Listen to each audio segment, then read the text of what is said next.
السلام عليكم، كيف حالكم؟ ان شاء الله تكونوا بخير.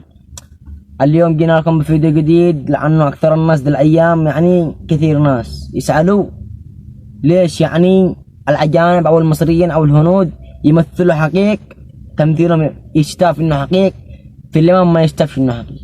ليش؟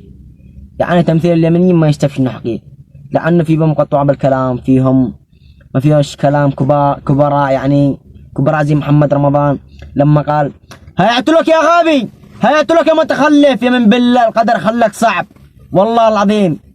ورجع اما قام قل بدر اما رشب الخمر قام قل له انا خايف البتاع ذا. اما انت اللي هينزبط شرطه هيبقى حاط نفسه بورطه وشيلوا القزازه حتى كمان لما يكسروها في راسه. هذيك ماش قزازه حقيق والله العظيم، ما قزازه حقيق هذيك، قزاز يتسمى سكر، قزاز زي السكر كذا ها يشتاف، حتى لو حق تمثيل. هذيك ماش قزازة حقيقي، حق تمثيل فقط. تحصلوها محل التحف زي كذا حاجات، محل هدايا، محلات زي المسلسلات، محل زي كذا ما تأثر عليه، لأنها زي السكر، زي قصب السكر كذا مصنوعة من السكر يقولوا أو مدري كيف، والله ناسي. تم حاجات خرافية ما شاء الله عليهم.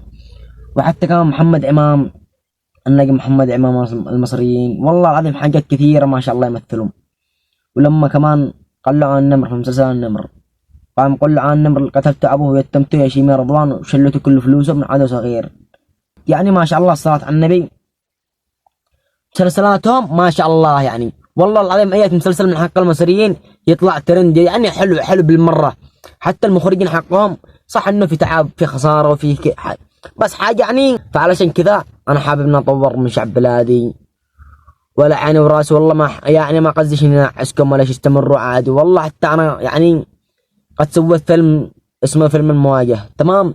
قد والله العظيم قد سويت فيلم وهبت كل مجهودي فيه كل شيء، ومكان ما في معك كاميرات ولا امكانيات ولا مايكات ولا شيء، وكان التصوير برضه بجوال بس، والله هبت جهدي.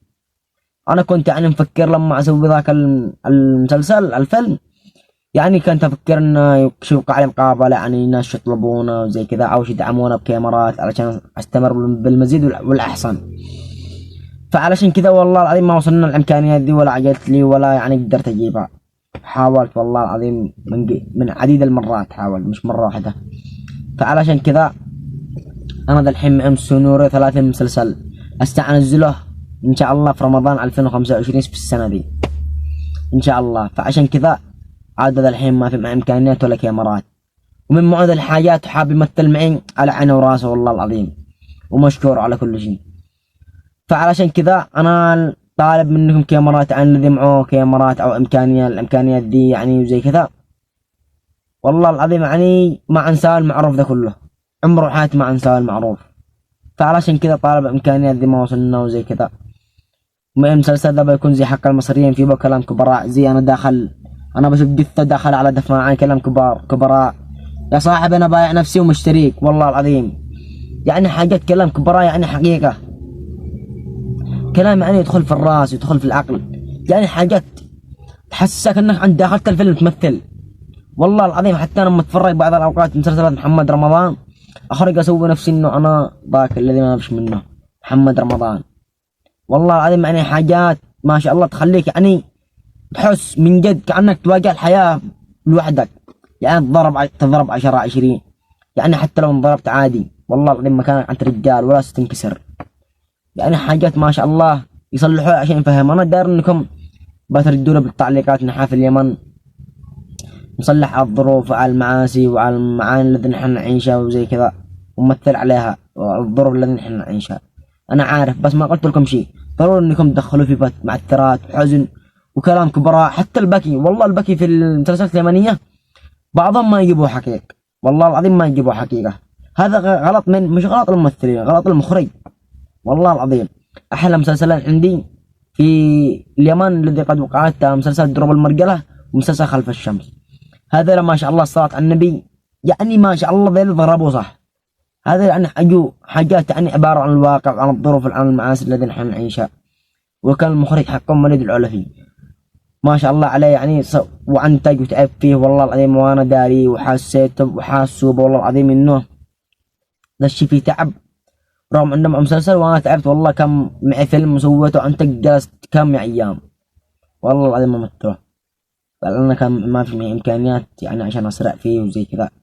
فعلشان كذا انا حابب انكم تطوروا من نفوسكم يعني وعند شعب بلادي. والله لا عيني وراسي، ما قصدي ان ايعزكم او اكسركم او اي شيء، فنصيحة من اخوكم فقط بسيطة.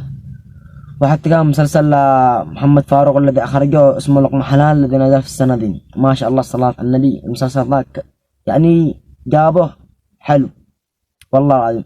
فانا المسلسل حقي ان شاء الله باذن الله يعني اذا اراد الله تمام يعني وقدرت اني اجيب الامكانيات دي الكاميرات وزي كذا، ان شاء الله باذن الله بسويه باقرب وقت واسرع وقت عشان ينزل في رمضان 2025 دي السنه. فعلشان كذا من معاذ الحاجات يعني تحب تتواصل معي سجل رقم عنده اتصال او واتساب 7395 766445. والله يعني وحاجات كثيرة تعبنا فيها بالفيلم حقنا، وحاب اننا يعني اقدم رسالتي كل يمني وكل شخص جالس يتابعنا الان ويتفرج لي. والله العظيم يعني تعبت بحاجة ما حصلت لها مجهود، يعني تعبت بحاجة يعني ما حصلت حق مجهودي وحق تعبي وحق الطموح الذي انا كنت اعيشه في الفيلم ذا. فيلم اسمه المواجهة برضه، الذي ما عارفه انا بطرح لكم اياه رابط بالوصف. واسمه والله العظيم كان مسلسل محمد رمضان قل له انا خايف البتاع ذا الان اللي هنضبط شرطه هيبقى حاط نفسه في ورطه. يعني ما شاء الله صلاة النبي محمد امام كمان يمثل حسن الرداد لما عجوا له البلاد جاء جنب بيته ونزل لهم من الدور الثاني وقال لهم شيل العيال الصغيره ذي عشان عندهم مدرسه الصبح.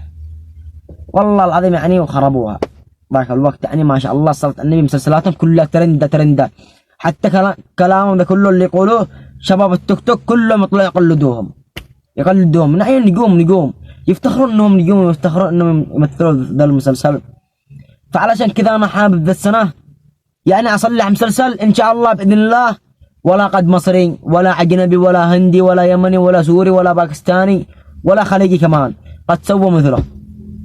والله العظيم ناوي، اصلا انا كاتبوه من هنا مؤلفوه من هنا من طموحي من افعالي الذي انا هسه اوصل فيه، بس انتم ما قدرتوا توصلون للشيء الذي عشتيه ولا فاتنا قد سويته باسرع وقت.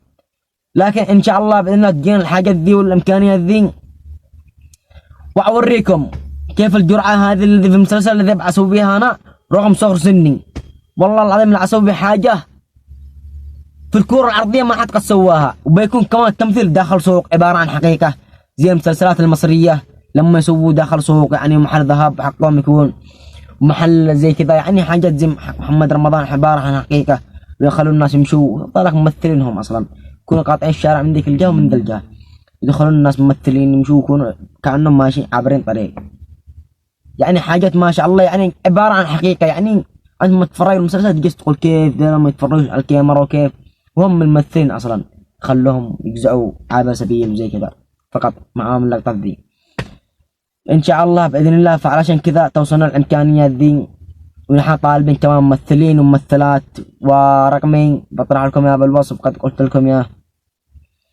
يعني لا تنسوا الاشتراك في القناه وتفعيل زر الجرس ليوصلكم كل جديد، وان شاء الله باذن الله الذي جاء احسن ووقفتكم عندنا دعمتكم لنا. انا داير انكم بتكتبوا لي في التعليق الحين تمام بكون نحن نمثل في اليمن علشان الظروف التي نحن نعيشها والمعقاسة ذي والذي نحن مارين فيه انا عارف، بس طوروا من نفوسكم برضو حلو. يعني تكتبوا كلام كبراء تطرحوا في السنيوري وزي كذا هذا كله على المخرج، كله على المخرج ذا الشيء والله العظيم. فانت يعني حسن من نفسك وانصح المخرج.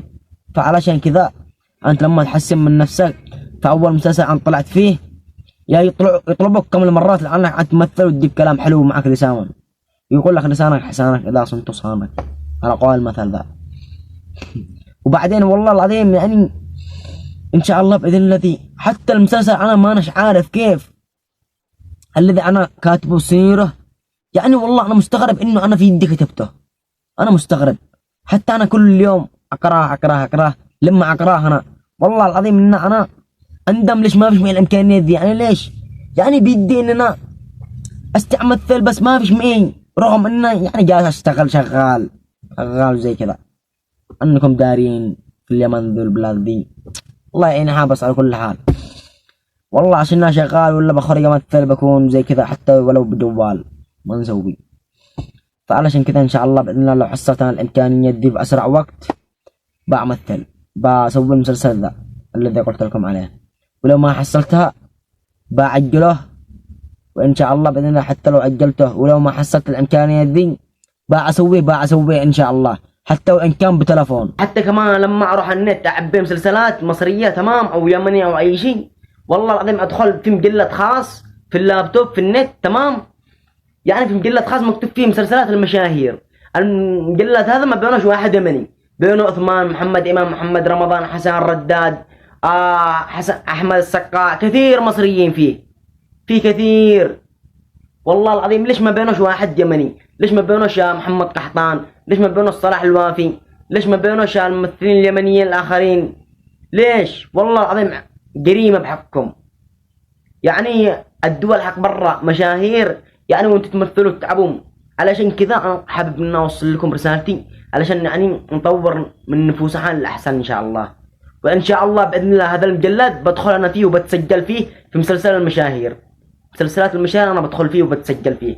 وان شاء الله باذن الله المسلسل هذا الذي بينزل حقي والله العظيم ولا قد وقع من قبل ولا شيء وقع تمام، والله العظيم يعني حاجة ما قد وقعت في التاريخ كله. وإن شاء الله بإذن الله بتسجل أنا الذي سويت وما حد قد سوى قبلي أو بعدي.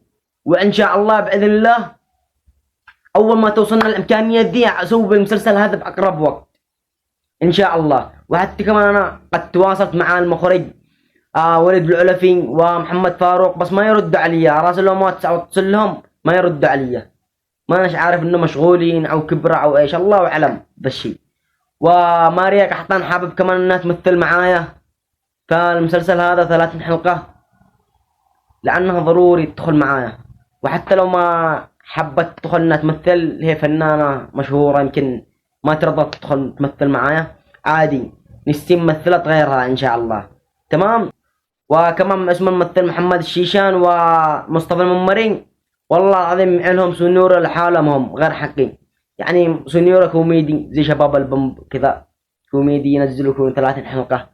بس أنا حبيت أتواصل معاهم بس ما ردوا عليا برضه. محمد شيشان ومصطفى الممري برضه ما ردوا عليا يعني زي كذا. فعشان كذا أنا حابب أوصل لكم رسالتي ومن معه هذيل الأشخاص شخص منهم واحد يعني ومع الإمكانيات دي زي محمد فاروق ولد العلفي المخرجين.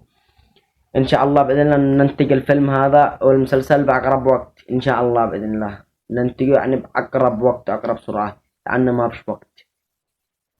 وإن شاء الله بإذن الله يطلع ترند في السوشيال ميديا كلها إن شاء الله بإذن الله.